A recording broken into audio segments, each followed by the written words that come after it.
The news of Prince Harry's legal battle over his visa and immigration status in the U.S. presents an intriguing convergence of royalty and American legal processes, offering a rare view into how high-profile figures navigate the intersections of law, status, and public scrutiny. During a pivotal immigration hearing, a U.S. judge denied Prince Harry the right to be addressed as Prince, stripping him of a formality that underscores his unique standing as a British royal. This decision, simple as it may appear, carried profound symbolic weight. For someone accustomed to deference due to his birthright, it marked a startling shift and underscored the reality of life outside the orbit of royal privilege. The formal address was not granted, reflecting an egalitarian streak embedded in U.S. judicial proceedings, a sharp contrast to the grandeur and hierarchy associated with British nobility.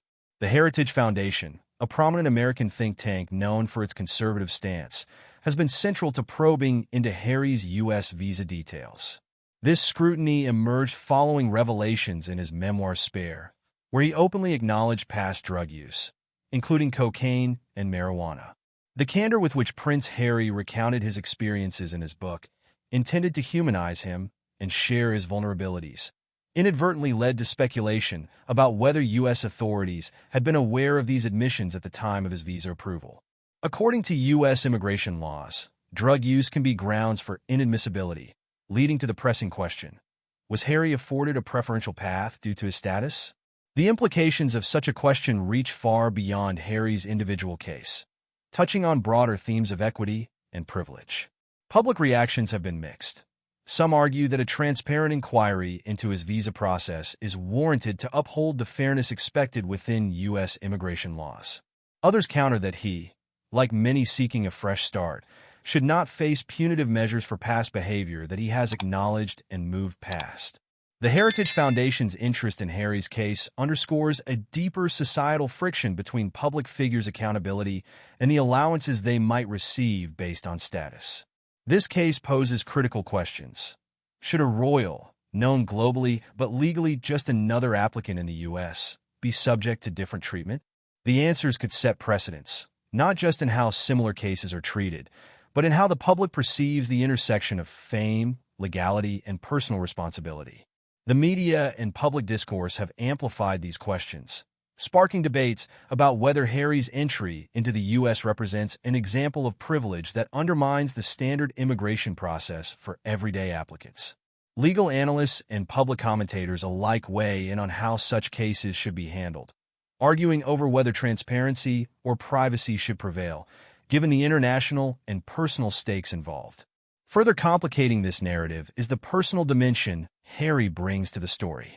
His life has been marked by the struggles of reconciling the gilded reality of royalty with the complex, often harsh truths of being an individual seeking purpose and normalcy.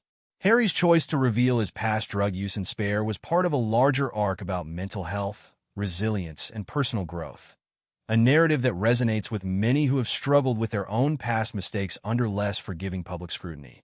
His candidness can be seen as an effort to relate on a human level, yet it simultaneously raises critical issues about privilege.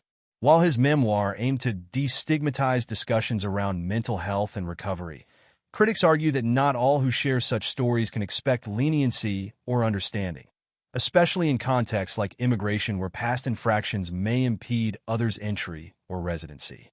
Public sentiment around the case has been varied. Some see Harry's treatment as a litmus test for fairness, questioning whether someone less known, with fewer resources, could navigate similar admissions without facing consequences. The broader social discussions also touch on identity, how royals like Harry adapt when stripped of ceremonial deference, how they forge new identities in environments where they are no longer shielded by titles. In this shifting landscape, Harry's battle embodies more than a legal contest. It represents a profound engagement with identity, accountability, and resilience. The prince, once tethered firmly to royal expectations, now stands as a private citizen grappling with an array of public perceptions and judicial realities.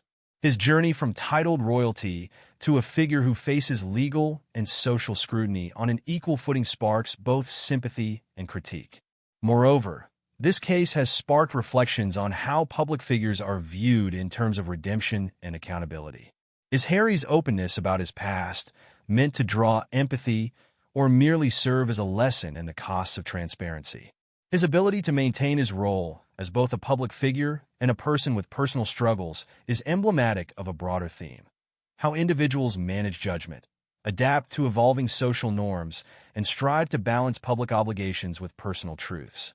The conversation around Harry's U.S. visa, thus, speaks to universal challenges of judgment, resilience, and the search for fairness in a world where identity often confers advantages or pitfalls.